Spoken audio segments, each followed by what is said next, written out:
Recording in progress. Hello everybody, welcome back to my podcast, and I want to just say, first of all, happy freaking new year 2024. Who is excited and who is ready? I have to say, traditionally, as I'm 46, so I've done 46 New Years. I've never been like a big person to kind of enjoy New Year's Eve, and I always think there's like a massive hype around it, but as I've got older and I do less around New Year, it's not such a big drama.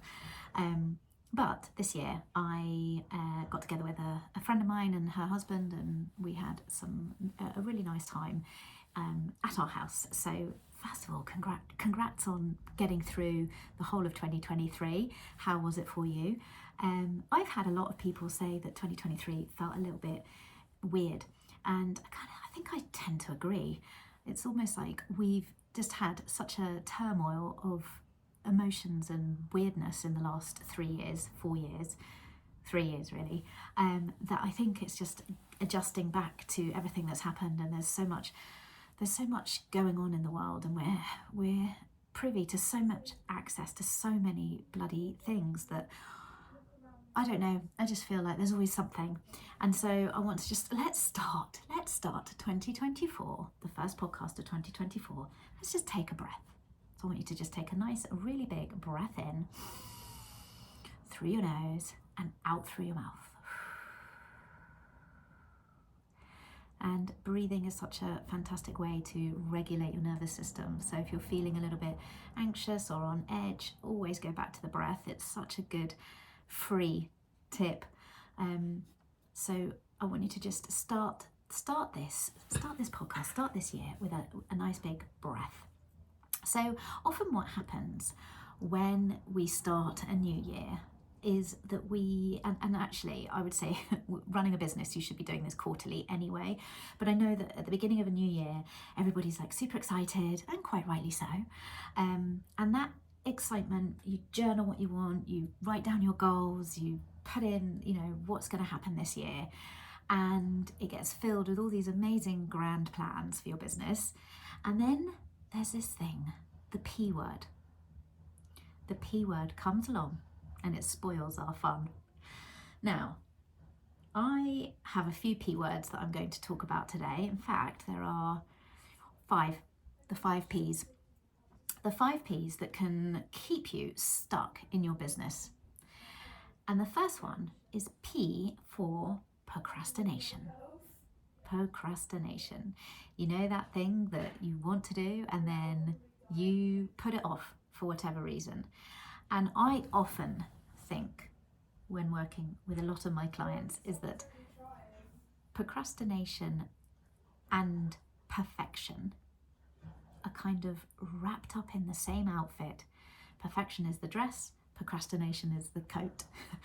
And procrastination and perfection, the reason they go hand in hand is that often you are waiting for the perfect moment before doing something, launching something, writing the blog post, the content, creating the podcast, reaching out to someone to do a collaboration with. And then you think, oh shit, I'm not quite there yet. I haven't quite got my ducks in a row. I'm going to procrastinate on this and I'm not going to do it. So I think they are often wrapped up in the same outfit, but I actually think that they can happen individually. Okay, so you may suffer from perfectionitis, you may suffer from procrastinationitis, but the two are something that I want you to just have some heightened awareness around. A lot of my clients procrastinate. A lot of my clients feel that they need to have things perfect. The other P, the third P, is P for practicality. Okay, so practicality. And that kind of is almost like a bit logical. It's like, oh, I want to do this thing. Let's just say you want to launch a group coaching program. I want to do this group coaching program. I've got these amazing ideas. I know who I'm serving. And then all of a sudden you're like, oh, but I don't have the tech to do it. So practically, I don't think I can do it. So you sort of then might procrastinate. You're waiting for it to be perfect. So the practical sides of that stop you from moving forward, they keep you stuck in your business. The fourth P is for protection, okay? And protection is a bit of a sneaky one because it's really just your subconscious protecting you from going into any danger. You don't want to do that. That sounds really fucking scary. Don't do that. Let's not let you do that, because we just want to stay nice and safe, doing what we know. We know the predictability of it. Oh, there's another P. That's not in it. We know what, you know, how to do things. Let's just stay doing what we're doing. Stay safe. Stay small. Stay calm. Do not go any further. So it's like a protection from your subconscious.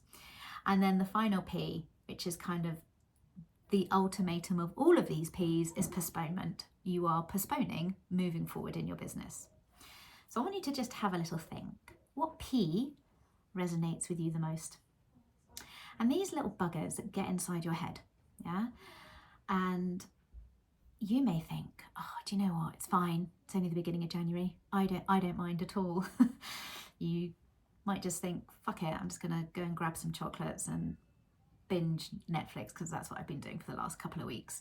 I'm gonna just sit down and not do it. And you may feel like you just let the P's take over. And this is exactly what one of my clients was going through a few weeks before Christmas. She's a fabulous nutritionist. She has amazing ideas. She's absolute expert. She is bursting to help so many different people. But then she thinks, oh shit, do I need to have different qualifications? Do I need to have a process to start? Do I need to have the tech to do X, Y, Z? And when her dreams are big, she just carries on playing small. She's being safe. She's basically playing safe because her subconscious is protecting her. And then she's being way too practical. Yeah, way too practical. So does that resonate with you? Does that ring any bells to you? And we worked, when I was with my client, we worked through, and this is what I do in my one-on-one coaching, is we look at what projects, oh God, there's another P. That's so not planned. Oh God, I can't highlight every P that I speak, or we're never going to get to the end of this. So we looked at what projects she wanted to kind of launch first. And that is something, when you've got ideas, is to be like, right, I can't do them all at once. So I'm just going to start with one idea. And this is what I look at a lot of the time, is like, which is the one that is going to feel like it's going to light you up the most, feel like it might give you a good return, feel like you know, this is like a no-brainer to just get started with. And sometimes if you're lucky, you may have 3 or 4 of those. So we pick one and we look at what do we need to do, and we break it down. We break it down step by step, so that we're not just looking at everything as one massive, overwhelming thing to do. We break it down, and then it's like we break it into parts, and it becomes so much easier. So if we were to say that you wanted to launch a group program, a group coaching program, and you're like, I want to launch a group coaching program, we would look at, what are the 3 things that you're helping clients solve? What is the messaging around that? How long do you want to run that for? What platform are you going to run that from? How long do you want to promote it before launching? What does your launch look like? Are you going to do a masterclass? Are you going to do a challenge? And we break everything down so that it becomes really fucking systematic, and we work on the mindset that comes up for each little bit. So that's what we've been doing. That's what I've been doing with my client. So that when the little buggers of perfectionism come up and say, hey, that's not quite as perfect as I'd like it to be, we are equipped and ready to deal with it. And that is why Voxer, which is a service I use with my clients, I absolutely bloody love, because they will just Vox me and be like, this is coming up, and we talk it through. And usually, more often than not, as soon as you can talk through a niggling self-doubt, you are able to work through it at a much quicker pace than if you just battle it and try and reason with it on your own. So we work step by step through the P's that were coming up, and not all of them come up at the same time. But sometimes they do. And so it's just about being prepared and knowing what to do. And this is really what I want you to do right now, is to like pick a project that you want to look towards. If anyone listened to my bonus episode last week, which was around goal setting, we talked around not necessarily having like a date and a time for when you want to launch this, because that can lead you into going into hustle and burnout. But I want you to think, right, I've got 2024 mapped out, or what I want to achieve.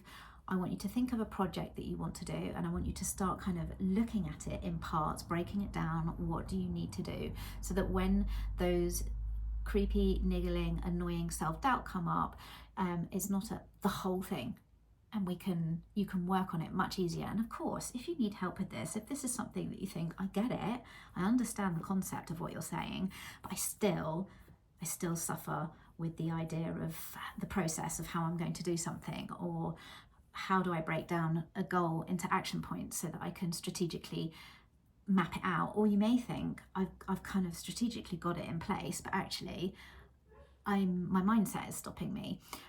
If this is the case, then please reach out. I have a couple of spaces for January's one-on-one coaching. This is exactly what we dive into, and exactly how I can help you embody and step into being that next level version of your business owner. Look at how you're going to grow your business to the next level, what it requires, what strategy it requires, and what mindset we can work on to help you get there. So I would love to know, please drop in the comments, and if you're watching this on YouTube, then let me know, what P's are you suffering from at the moment, and how are you planning? Oh God, they're all fucking coming. How are you planning on working through that? Short and sweet first one for season 5. I will, if you loved it, please share it.